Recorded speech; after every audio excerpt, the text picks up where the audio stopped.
So how did it feel to bring Luke Skywalker back in this episode? We saw him quickly in Force Awakens, but now he's back.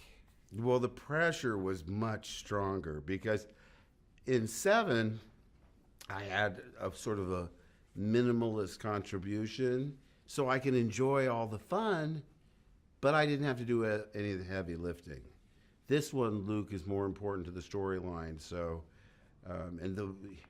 it's like the Doctor's Creed: first, do no harm. That's what I was trying to accomplish at a minimum.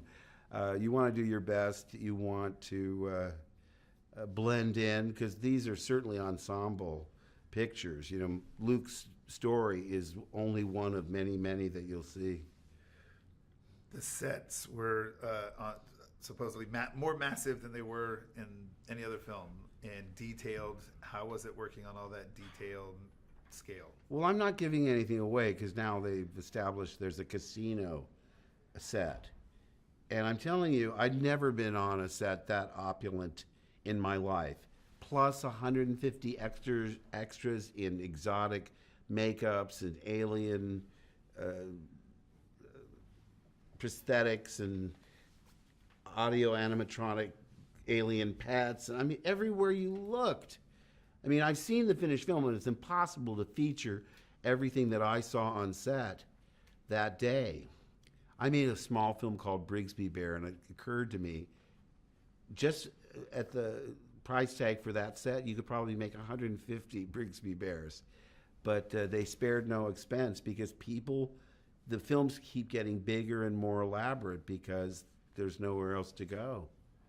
And tell us what it was like to step on the Millennium Falcon again. Well, I thought, oh boy, it's going to be fun. I said to my sons, you want to go? Yeah, sure, Dad. So my whole family went, and the documentary crew said, oh, you're going to go on for the first time. Can we film you? Because it wasn't a day I was shooting. I was just in street clothes. So I went up the ramp, and I wasn't expecting to be so moved by it. I mean, it was almost like visiting a house that I grew up in that I never expected to return to. And every detail was so accurate. Everything was the same. Every dent, every scratch, every hanging pipe and oil drip. I mean, it was astonishing. And I started getting choked up. I didn't know why. I didn't want the documentary crew to be looking at all this. And so I said, excuse me. And I went around and sat in the cockpit with my back to everyone. And I thought, holy moly, this is a memory I'll never forget. Because it's unexpected, and it encompassed so much of my collective sense memory of what it was like to be back in the originals. You've lived with Luke for almost 40 years or plus. How has it changed, or how do you embrace that legacy? Well, part of it is that, you know, you have a beginning, a middle, and an end, and then you got to move on. You know, there's so much detail in your head that you have to sort of do a memory flush just so that you're able to memorize new lines. So I've forgotten more than I remember. And then you meet these fans that know everything about the movies. They've studied them. They've analyzed them. They've read the novels. They've played the games. They get the, you know, I was asking a trivia question. What was the model number of the Millennium Falcon? This 10-year-old boy goes, F19687X5. What, he got it exactly right.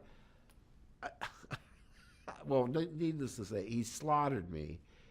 But later I asked his father, how did he know that? And he says, well, Britain bought the vehicle manual guide that, you know, breaks down all your land speeder and the X-Wings and the TIE fighters. But even that he would remember the exact model number, that's an extreme example, but you get the idea. The fans seem sort of semi-disappointed in me because I'm not as knowledgeable as they are. But I didn't have to be, you know? I mean, getting back into the saddle is a different story. You know, I have to remember all these things and do my homework and, oh yeah, okay, that happened, this happened, and who's this guy again? But luckily I have a lot of people to hold my hand and get me through it. Well, at least you did attempt the Wookiee voice during that competition. He didn't. Britain didn't even go for it. But I have two last questions, real quick, in my final minutes. What's the memory you're going to take away from making The Last Jedi? Probably the most prominent memory would be that island, Skellig Michael, because it's not easy to get to the top. Those steps are brutal, and they go on for days. But when you get to the top, it transports you. You know, it really does feel like you're in another world. I only had that experience once before, and that was way back in Tunisia when we were on the salt flats, which is 360 degrees of horizon because the salt water doesn't let any vegetation grow. It's just unearthly.